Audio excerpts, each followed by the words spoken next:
Welcome back once again, Spazites, to another Boss Monster video. Today, we are reviewing the first expansion, Tools of Hero Kind, which adds item cards to the roster.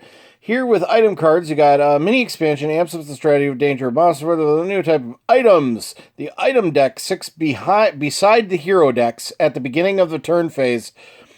Before heroes are revealed, reveal one item, 2 items for a 4-player game, and place it in town. Each item attaches to the first hero in town that matches its treasure icon, or the matching hero who has been in town longest. A universal item attaches to the first hero that appears in town, or the hero that has been in town the longest. A hero may only have one attached item, and items do not attach to special heroes marked with a star icon. Place an attached hero item underneath the hero with its hero ability text visual underneath the hero. So this is just the rule. In each pack of Tools of Hero Kind, you get this instruction card, but we're here for the cards and the cool pixel art. So first we will start with... I think we just get 2 spells for this particular expansion. Let's zoom out just a little bit here. And yeah, we'll just start with our spells. First of all, we have Excavation, which looks a little bit like Dig Dug. Choose one item in any scorekeeping area. You may flip it face down or face up.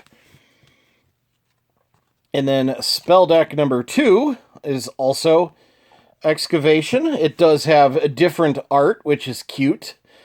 Different art. Alternate art is always fun. And then, let's see, the rooms. There are only 4 rooms in this. I think it's primarily items. There are no new heroes or legendary heroes or epic heroes or whatever they're called. So anyway, let's get it with our rooms. We get Orcish Smithy Advanced Monster Room. Once per turn during the build phase, choose an unattached item in town. You may attach it to any hero regardless of treasure type. And then we have Magnetic Ceiling, Advanced Trap Room. Once per turn, if a hero enters the room with an attached item, you may place that item face down in your scorekeeping area. Then we have Burial Mound, Advanced Trap Room. Once per turn, you may discard 2 room cards to flip over a face-down item card in your scorekeeping area. And our final new room is Artificers Workbench. I don't know how to pronounce that. Once per turn, you may choose a face-up item in your scorekeeping area and flip it face down to draw a spell card. And that is all of our miscellaneous cards. Now we have the large item deck, the first items in the game, which is really cool. So... we have a Vorpal Blade, a fighting item. Kill a hero who has taken damage equal to at least half its health. If this hero survives your dungeon until end of turn, you have another drop of blood, another wound. Let's see. The Bomb. Thief item. Destroy a room in your dungeon. Deal 5 damage to a hero in that room. If this hero enters the last room of your dungeon, destroy that room. It deals no damage. 10-foot pole. Choose a trap room in any dungeon. Deactivate that room until end of turn. When this hero enters your dungeon, deactivate the first trap room in your dungeon. Let's see. Star of Invulnerability. You know what that looks like. That looks like a Super Mario item. We also have a question block up here, which is very classic of Super Mario. And then there's our little Goomba Mushroom Men. Choose a hero that survived your dungeon this turn. Remove that hero from the game. Wow, okay, right out of the game. This hero ignores any damage from the first 3 rooms of your dungeon with the Invincibility Star, which is a really cute nod to Super Mario. Staff of Healing, Cleric item. Heal 1 ordinary wound for you. Until the end of turn, each hero entering your dungeon has +2 hearts, so they become stronger. I'm gonna have to look at this little more to see how this monster versus your hero works for the items. Ring of Invisibility. Ooh, that sounds an awful lot like Lord of the Rings and The Hobbit. And I'm guessing that's Gollum and that's Frodo. Cancel a spell played during your adventure phase. While this hero is in your dungeon or at the entrance of your dungeon, you may not play spells. This will be a lot of fun. This will be a huge, a really fun addition to the game that I played last week. Hopefully we'll be playing again next week. Unfortunately, I'm not feeling too well today. Today was supposed to be game night, so I'm not going to game night tonight, unfortunately. But let's hope I'm feeling... I know I'm going to feel better. It's just, I think I got a 24-hour bug. Anyway, Pet Monster. Let's see, a universal item. Choose a monster room in any dungeon. Deactivate that room until end of turn. When this hero enters your dungeon, deactivate the first monster room in your dungeon. Oversized sword. Oh, that looks an awful lot like Cloud's sword from Final Fantasy, which is pretty cool. He's also got big pointy hair. Choose a hero in any dungeon until the end of turn. It has +5 hearts, and then as a hero, this hero has +5 hearts. Interesting. So if you draw this card, I guess, this item card for your hand, I think, then you can add it onto heroes. I don't know. I'm going to have to read over this instruction for it a little more clearly. Let's see. Next, we have Necronomicon Ex Mortis, the Book of the Dead. Draw a spell card. If this hero survives your dungeon, each of your opponents draws 1 spell card. Cool. Then we have Magic Mirror. Mage item. Copy the boss ability of any face-up item card. Before this hero enters your dungeon, rearrange your room so their order is reversed. Cool. Then we have Inquisitor's Robe. Choose and destroy an advanced room in any dungeon. Destroy the first advanced room that this hero survives. Ice Rod, magic item.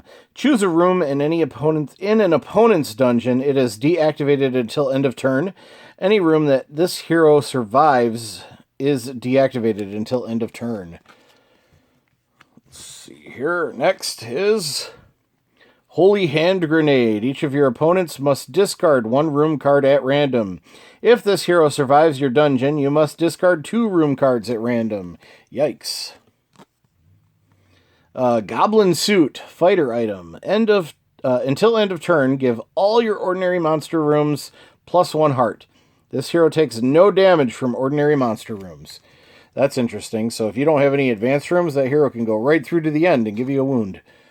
Extra life, cleric item. 1-up. Another Mario reference. Well, I guess that's a reference to a lot of different video games over the years. This turn, you cannot lose due to wounds. Another player can still win due to souls. If this hero would be killed, it returns in town instead. You got to keep... Whoa, why did it do that? You get to keep this item. That's cool. Yay! Claws of the Berserker. Wolverine reference, possibly. Fighter item. Choose a hero until end of turn.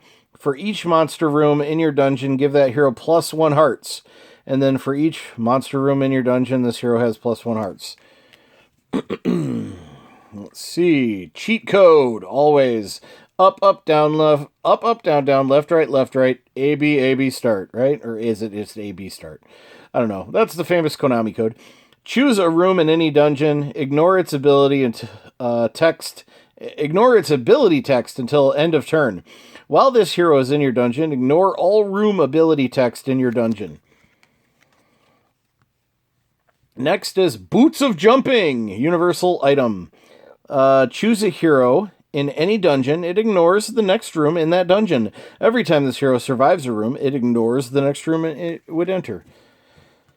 Okay, we are almost done with this video. We got Bag of Holding. Famous classic thief item. Search the discard pile for a room with at least 2 treasure icons and put it into your hand.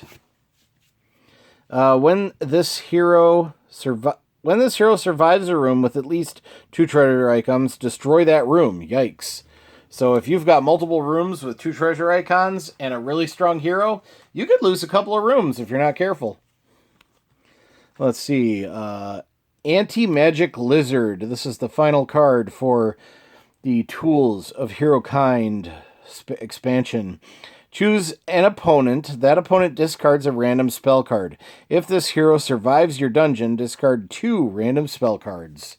And that is it for the Tools of Hero Kind expansion. It's really cool. I'm going to add this back into my game, and we'll have to play this next time. I think I might add Boss Monster 2 into that game as well, just because it adds up to 6 players instead of just 2. And tonight we would have been playing with 5 players if I went. Unfortunately, like I said, I'm not feeling too hot right now, so I won't be going into gaming tonight. But anyway, if you like my video, leave a thumbs up, thumbs down, all that good stuff. Comment down below. Do you play Boss Monster? What do you think of it? I love the game. I have to still get Rise of the Mini-Bosses, and then they just released an Overboss game as well, which is different from Boss Monster, but it's got the similar style and mechanics, I believe. Anyway, yeah, that's it for this video. Please leave a thumbs up down below. I think I already said that. If you're not already and you really like this video, please subscribe. I'd really appreciate it. It's completely free to do and will help me grow my channel. I'd really appreciate it. I'm going to keep saying I really appreciate everything. Anyway, until next time, as usual, be kind, happy hunting, and goodbye. Don't forget to wash your hands, top and bottom, in between the fingers where the grime hides. And if you go out, please wear a mask. Bye.